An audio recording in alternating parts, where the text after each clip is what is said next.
Welcome to my channel. This is MK. Raviteja గారి కొత్త movie ఇరుముడి నుండి కొత్త గ్లిమ్స్ అయితే రావడం అయితే జరిగింది. సో ఈ గ్లిమ్స్ చూసాక చాలా ప్రామిసింగ్ గ్లిమ్స్ అయితే కనిపిస్తుంది.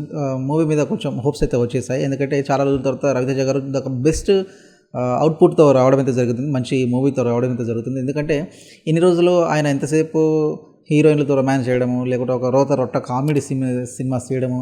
సో ఆయన ఇన్ని సంవత్సరాల టైం వేస్ట్ చేసుకున్నాడు. బట్ ఈ గ్లిమ్స్ చూసాక మళ్ళీ ఓల్డ్ వింటేజ్ రవితేజ గారు బ్యాక్ అని అనిపిస్తుంది. సో ఈ మూవీతో కంపల్సరీ రవితేజ గారికి ఒక మంచి హిట్ పడుతుంది, కన్ఫర్మ్, అది మాత్రం కన్ఫర్మ్. ఎందుకంటే అంత ప్రామిసింగ్గా ఉంది.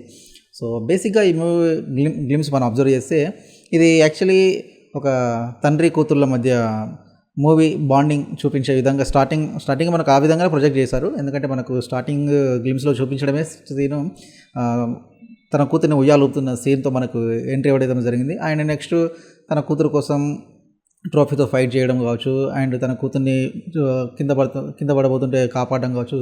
తల్లి లేని పిల్లలాగైతే కనిపిస్తుంది ఆ అమ్మాయి. సో అందుకని చెప్పేసి కేరింగ్గా చూసుకుంటున్నాడు అనేది మనకు ఇక్కడ ప్రొజెక్ట్ చేస్తున్నారు. అండ్ ఒక డిప్రెషన్లోకి వెళ్ళిన భర్తలాగా, అంటే జీవితంలో ఓడిపోయి ఏం చేయలేక తాగుతూ రెస్పాన్సిబిలిటీస్ లేకుండా తిరుగుతున్న ఒక తండ్రి క్యారెక్టర్లో మనం రవితేజ గారిని చూడబోతున్నాం అనేది క్లియర్గా అర్థమైపోయింది.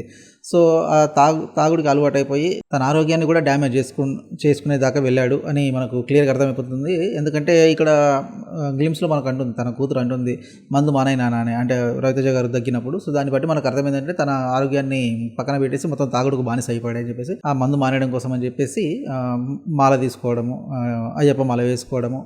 సో తర్వాత మిగతా స్టోరీ అయితే ఉంటుంది అనమాట. సో ఇక్కడ రవితేజ గారు ప్లస్ వాళ్ళ కూతురు ఇద్దరు అయ్యప్ప మాల వేసుకున్నారు. యాక్చువల్లీ మనకు ఇది సౌత్లో పాపులర్ ఏంటంటే చాలా ఇళ్లలో డ్రింకర్స్ ఎవరైతే ఉంటారో వాళ్ళని మందు అనిపించడం కోసం అయ్యప్ప మాల కావచ్చు, మనకు శివమాల కావచ్చు, ఆంజనేయ స్వామి మాల కావచ్చు వేపిస్తుంటారు అనమాట. సో ఆ విధంగానే మనకు ఆ సెంటిమెంట్ ప్రకారమే ఇక్కడ కూడా వాళ్ళ కూతురు ఎవరైతే ఉన్నారో తన తండ్రితో తాగుడు మానిపించడం కోసం అని ఇక్కడ మాల వేయించడము అనే కాన్సెప్ట్ వైజ్ అయితే మనకు చూపిస్తున్నారు ఇక్కడ క్లియర్గా.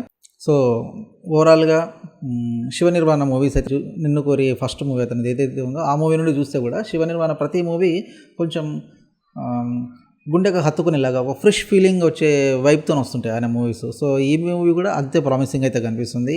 రవితేజ గారు మీ నుండి మేము ఎక్స్పెక్ట్ చేసింది ఇలాంటి మూవీస్. ఈ సంవత్సరాలు మీరు ఏదైతే రోత మూవీస్ చేశారో అలాంటి మేము అసలు మీ నుండి ఎక్స్పెక్ట్ చేయలేదు.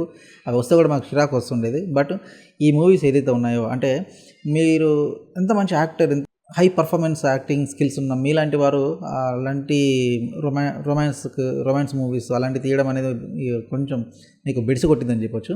సో బట్ ఇలాంటి పర్ఫార్మెన్స్ ఓరియంటెడ్ మూవీస్ ఏవైతే ఉన్నాయో, మీరు ఇంతకుముందు సంవత్సరానికి 3 మూవీస్ తీసేవాళ్ళు, ఒక సంవత్సరంలో 2-3 మూవీస్ తీసేవాళ్ళు. అలా కాకుండా ఇప్పుడు 3 సంవత్సరాలకు ఒక మూవీ తీసినా కానీ ఇలాంటి మంచి సినిమాతో రండి.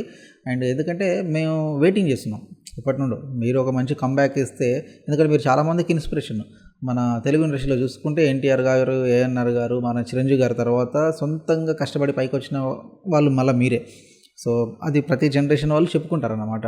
సో అలాంటి మిమ్మల్ని ఇంతకుముందు ఆ సినిమాలు చూసి కొంచెం ఇబ్బందిగా ఫీల్ అయ్యాం. ఇలాంటి మూవీస్తో మీరు మళ్ళీ రావాలని, వచ్చిన ప్రతిసారి ఒక మంచి బ్లాక్ బస్టర్ కొట్టాలని కోరుకుంటున్నాము. So that's it guys. నా ఎక్స్ప్లెనేషన్ మీకు నచ్చింటే లైక్ చేయండి, చిన్న సబ్స్క్రైబ్ చేయండి. సో తద్వారా మన ఛానల్ కూడా కొంచెం గ్రో అవుతుంటుంది. సో నేను మీ నుండి ఎక్స్పెక్ట్ చేసేది అదొకటే. Thanks for watching this video. Thank you.